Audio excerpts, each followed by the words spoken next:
Hi everyone, exam रस में आप सभी का भरपूर स्वागत है। हम बातचीत करने जा रहे हैं हमारे मैथ्स ट्रिक्स में अगले ट्रिक्स की ओर। आप लोगों ने कई बार सवाल सुने होंगे हाथ मिलाने वाले, उस पर मैंने कई बार कक्षाएं ली भी है, पर मैं आज आपको सवाल हाथ मिलाने वाले से थोड़ा सा अलग, जो उपहार बांटने वाले सवाल होते हैं उन पर बातचीत करूंगा। सबसे पहली और महत्वपूर्ण बात यह है कि जो हाथ मिलाने वाला प्रश्न बनता है उसमें दो लोगों के हाथ मिलाने से एक घटना होती है, लेकिन उपहार बांटने के प्रश्नों में दो लोगों के बीच में दो उपहार बांटे जाएंगे। ए बी को उपहार देगा और बी ए को उपहार देगा। तो जहां पर भी दो लोगों से दो घटनाएं होगी वहां पर आज की ट्रिक्स हर जगह मदद करेगी। आइए देखते हैं क्या है आज की ट्रिक्स में। सबसे पहली और महत्वपूर्ण बात कि एमके लाइव रेफर कोड आप कभी भी अनअकैडमी पर सब्सक्रिप्शन के लिए उपयोग कर सकते हैं। 10% डिस्काउंट के लिए 1 मार्च से हम लेकर आ रहे हैं टारगेटेड बैच। यदि आप लोग 2021 में अपनी सफलता सुनिश्चित करना चाहते हैं तो एक सुनहरा अवसर है आपके पास। केवल 20 दिन के आसपास इसमें अब बचे हैं। कॉम्बो पैक भी आप ले सकते हैं, 1 ईयर 2 ईयर और 3 ईयर के, और MK live refer code use कर सकते हैं।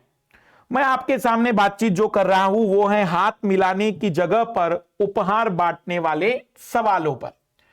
जहां पर हाथ मिलाने के सवाल होते हैं वहां दो लोगों से एक घटना होती है।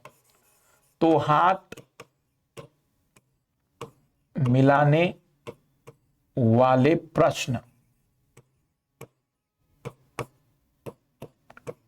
वहां पर हम इस तरीके से उत्तर निकालते हैं,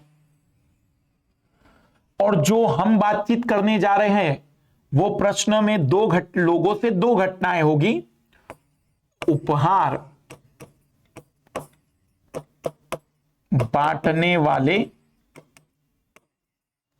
प्रश्नों में हम यूज करेंगे n(n-1), जहां n का मतलब कुल कितने लोग हैं। वहां 2 से डिवाइड इसलिए करना पड़ता है क्योंकि दो लोगों से एक ही घटना हो रही या दो लोगों से दो घटनाएं होती हैं।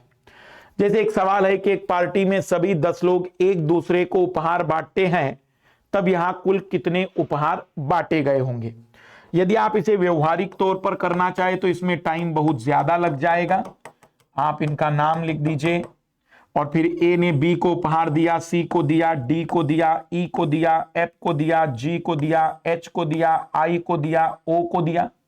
तो ऐसे 9 उपहार उसने बांटे, 9 उपहार उसको मिले, तो कुल 18 उपहार इसके पास आएंगे। फिर इसी टाइप में जो बी है, अब बी का ए के साथ हिसाब किताब हो गया। सी को, डी को, ई को, एफ को, जी को, एच को, आई को और जे को उपहार देगा। तो जो बी है कुल 8 उपहार बांटेगा, 8 उपहार रिसीव करेगा। तो हम कहेंगे कि 16 बी के साथ घटनाक्रम होंगे। तो 18, 16, 14, 12, 10, 8, 6, 4। आई का केवल जे के साथ उपहार लेना और देना हो जाएगा समझने के लिए। बट इतना टाइम न बर्बाद करते हुए सीधा n(n-1)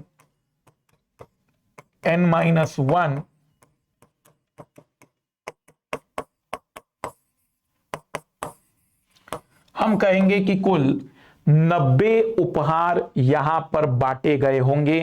कुल 90 उपहार यहां बांटे गए होंगे डायरेक्टली n(n-1). बट आपको याद आना चाहिए कि यहां ये ट्रिक्स लगेगी।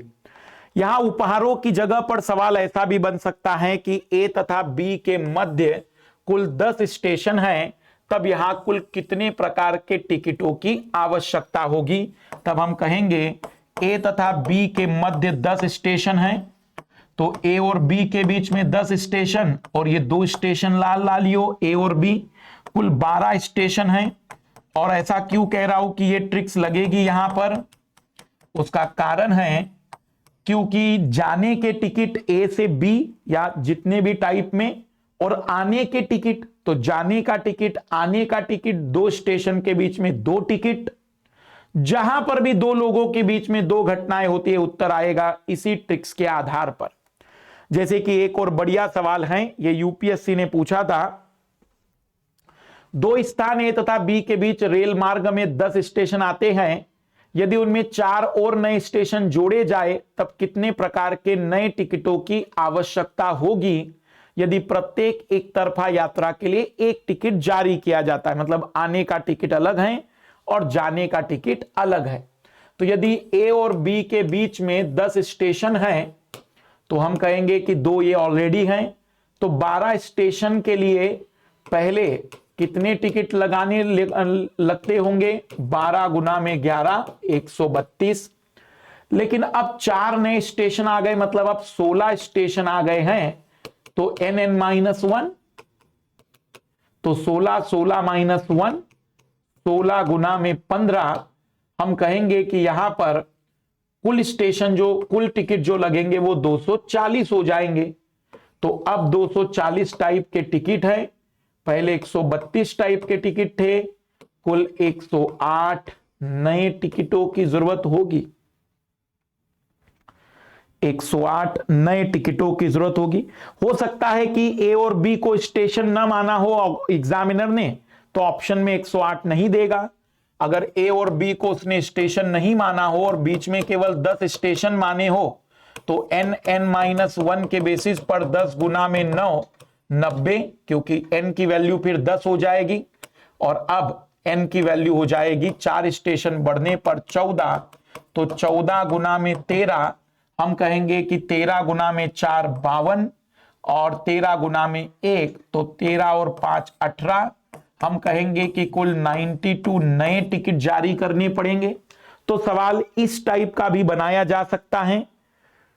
सवाल अगर इस टाइप का भी बनता है तो आप कहेंगे कि 92 नए टिकट निकालने पड़ेंगे। तो अगर वो ए और बी को स्टेशन मानता है तो 108, यदि ए और बी को स्टेशन न मान के बीच वाले को माने तो 92। उससे घबराना नहीं कि सर हम क्या करेंगे, उसमें घबराओ नहीं, 108 ही यूपीएससी ने उत्तर बनाया है। लेकिन मान लो ऐसा कोई एग्जामिनर गंदा सा मिल जाए जो 108 ऑप्शन में ना दे, तो फिर आप इस तरीके से भी हल करके देख सकते हैं। पर जहां पर भी उपहारों का सवाल आता है, स्टेशनों का सवाल, टिकटों का सवाल आता है, या जहां पर भी दो लोगों के कारण दो घटनाएं होती होगी, वहां पर आपका आंसर आएगा n-1, और अगर दो लोगों के कारण एक ही घटना होती है तो 2 से डिवाइड कर दीजिएगा। करंट अफेयर की क्लास 12 फरवरी को होगी, इंतजार करिएगा। सबसे अद्भुत कक्षा रहेगी और एमके लाइव रिफर कोड हमेशा यूज करते चलिए। इस रिफर कोड का उपयोग आप किसी भी प्रकार के सब्सक्रिप्शन में उपयोग कर सकते हैं। अनअकैडमी पर कोई भी एग्जाम की प्रिपरेशन यदि आप कर रहे हैं तो वहां पर इसका उपयोग आप कर सकते हैं। सभी को बेस्ट ऑफ लक। जल्द ही हम बातचीत करेंगे हमारे आरंभ है प्रचंड और बाकी सीरीज पर भी। बाय।